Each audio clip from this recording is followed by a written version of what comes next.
My background before Women's Bean Project was marketing and business development, and I worked in a lot of different sectors, but always in the private sector.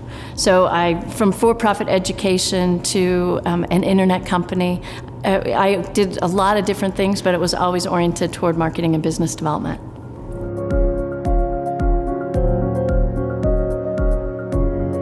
As CEO of the Bean Project, I think my job is to help other people do their jobs. So to be a resource to them, but also to set a vision, to say, hey everybody, let's go over there. And this is what the future could look like if we're successful, and paint a picture of how great it can be if we achieve our wildest dreams in terms of our mission. And then we work together to develop what that looks like, the plan for getting there.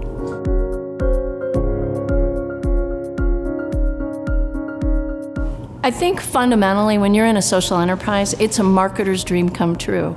In our case, there are all these kinds of stories, great stories of women whose lives are being transformed. And then there's tangible evidence of the work that's done in our products. And then all these surfaces on which we can tell our story. So I was intrigued initially by the fact that there is this business. The better the business does, the more the mission can be served. And I loved that intersection of the two, which is what attracted me here to begin with. Then once I came, I actually got to meet the women whose lives were being changed and realized that I had a platform for telling their stories. And ultimately, that's what we love as human beings, is we love hearing other people's stories.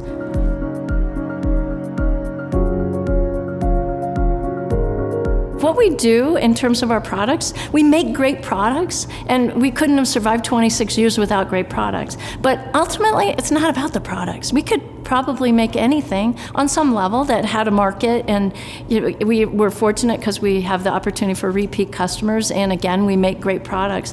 But none of it matters if we're not serving the mission. We're not in business to make bean soup, and yet we can't exist without it. And the key to all of it is that the two have to be intertwined, so that if we're not serving the mission, then the product doesn't matter. And if we're making great product and the mission's not being advanced, then that doesn't matter. So they have to be interdependent, and maybe even sometimes codependent. At the same time, the trump card we have is the fact that ultimately one of our products is women who are going to be better mothers and better community members and great employees. And so that ultimately gives us, I think, a leg up relative to our competitors, because we might be doing it the hard way, but the outcome of what we have, in addition to a product, is a human being who's going to be a better part of our community. I fundamentally believe that when you change a mother's life, you change your family's life.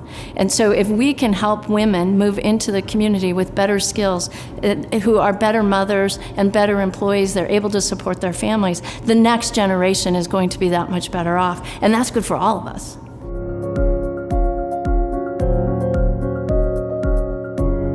One of the reasons that companies work with us is because they can sell our products and get the halo effect of selling a product from a social enterprise. That works great for them, but it also works great for us. We have the ability on our product to tell a story. And every product is signed lovingly, handmade by, and hand-signed by a woman in our program. And every product says, when you buy this product, you're helping a woman move toward personal and economic self-sufficiency.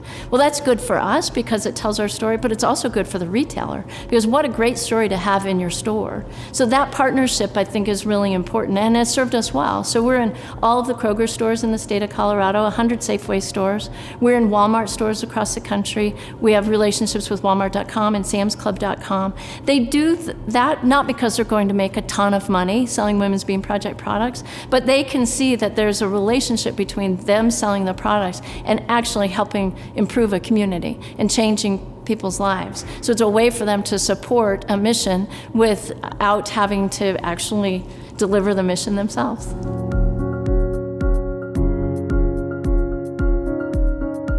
In our early days, and probably like a lot of businesses, they were probably more lucky than smart, but I always say I'd rather be lucky than smart. So creating food products maybe isn't the easiest industry to get into, and it's certainly much more regulated today than it was 26 years ago. But we create dry food products, and they have a great shelf life, so that's a great advantage to our business. I think that Initially, the organization was much more oriented around the basic needs and the program activities, and much less oriented around building a strong business in order to support that. A lot of that was because we were one of the first to do it, and so we couldn't look around and look at other models. So the challenge of being one of the first is that you don't have examples to follow.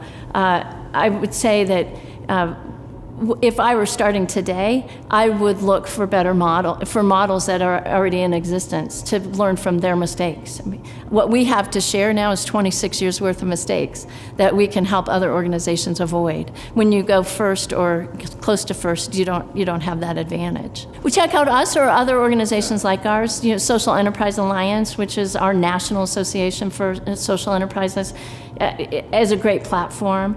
RedIffWorkshop.org. All of the platform that RedIff has been building is a really great place to start, rather than take the idea and run with it and figure it out along the way. There's actually, there are some resources now, so you don't have to do it the hard way.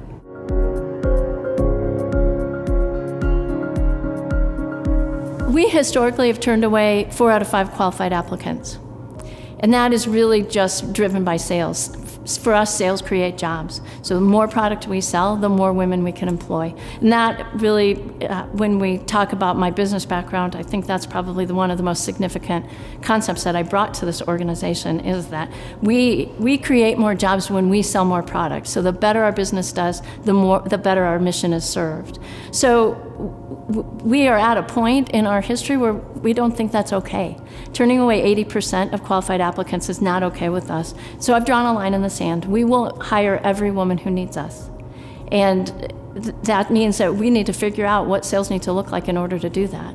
And then the second part of that is, once we've hired her, we need to make sure that our services are so effective and far-reaching, she really is the last in her family to need us. And I think we owe that to the community, and we owe it to the women who come here.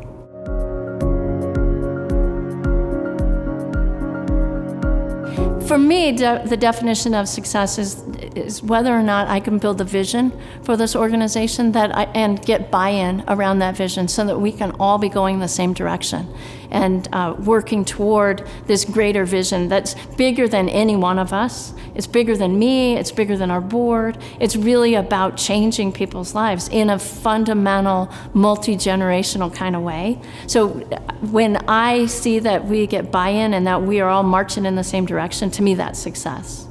For our organization, it is to grow sales so we're not turning women away. And then making sure that as many women as possible are graduating our program. We have 100% job placement, so continuing that job placement. And then, of course, do the women keep jobs? Does change stick? And so those are our metrics for success, ultimately. It's the business and the mission intertwined. And then for our program participants, I would say the biggest metric of success is, has she fundamentally changed her view of herself?